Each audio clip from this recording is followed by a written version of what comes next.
Tu es heureuse de te marier, mais au fond de toi, tu ne sais pas si tu as raison ou pas. Parce que les antécédents que tu connais, des gens qui se sont mariés, ça s'est terminé par un divorce. Alors tu entends tout et son contraire. Et toi, tu es au milieu de tout ça. Mais c'est toi qui te maries, c'est pas ton entourage. N'oublie jamais que ton intention avec cet homme est bonne et que lui aussi, fie-toi à ton instinct. Quand on se marie, on le décide à deux. Et on a pesé bien sûr le pour et le contre. On se connaît un peu. Mais le mariage, quand on va vivre ensemble, on va se découvrir de plus en plus. La personnalité de l'autre, qu'est-ce qu'il aime, qu'est-ce qu'il n'aime pas, comment le relationnel entre vous il est. Quand on se marie,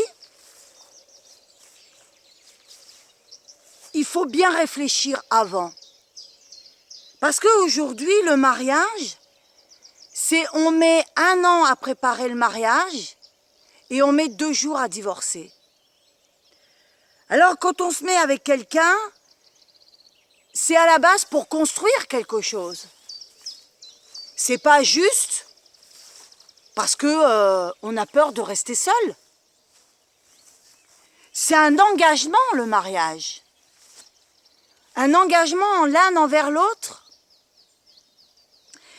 Et tu ne dois pas écouter ton environnement ou tes amis ou qui que ce soit. Moi, je vais te raconter quelque chose. Moi, quand je me suis mis en ménage avec mon mari, donc il est de Benissaf, c'est un Algérien, j'ai eu des amis qui m'ont dit « Oh là, Aïcha, fais attention, il va t'emmener en Algérie et tu vas vivre avec le voile, etc. » Si j'avais écouté les gens, je ne serais pas avec lui aujourd'hui. 40 ans, plus de 40 ans après. Dans un mariage, il y a des hauts, il y a des bas. Qu'est-ce qu'on veut? Si on s'engueule, est-ce qu'on se jette comme un papier?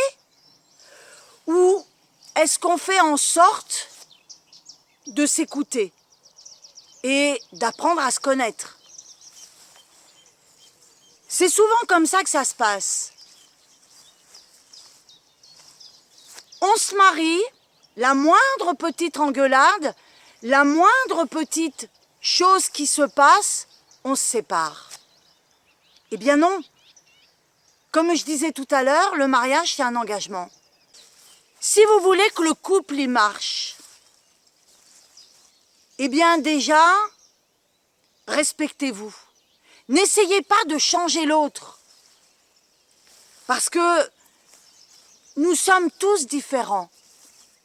Nous avons des caractères différents, nous avons des goûts différents, nous avons des envies différentes. On ne peut pas être unique. L'être humain n'est pas unique. Il a un cerveau unique, mais il n'est pas unique. Il a des demandes que toi tu as et que l'autre n'a pas. C'est comme ça.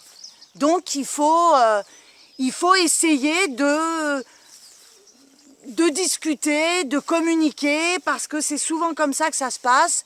Les couples ne communiquent pas. Moi, j'en rencontre combien qui ne communiquent pas. Et ça, c'est le pire qui peut arriver dans un couple. Vous allez au travail, vous rentrez, la femme fait à manger, le mari regarde la télé, et hop, on se met à table, on va se coucher, on fait l'amour entre guillemets. Moi j'appelle ça plutôt tirer un coup, mais enfin bon, après c'est chacun voit machin.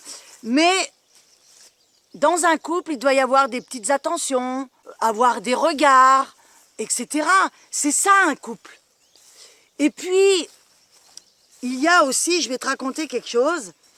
Il y a une fois, j'ai écouté aux informations, ils avaient passé un couple qui avait plus de 80 ans de vie commune. Ne rentrez pas dans une rengaine. Comme on dit, boulot, dodo, etc. Ne faites pas ça dans votre couple. Animez-le. Ayez des sujets intéressants. Discutez. Ça va vous permettre de vous connaître, le fait de discuter. Eh bien, écoutez, je vous souhaite une longue vie de bonheur dans le couple.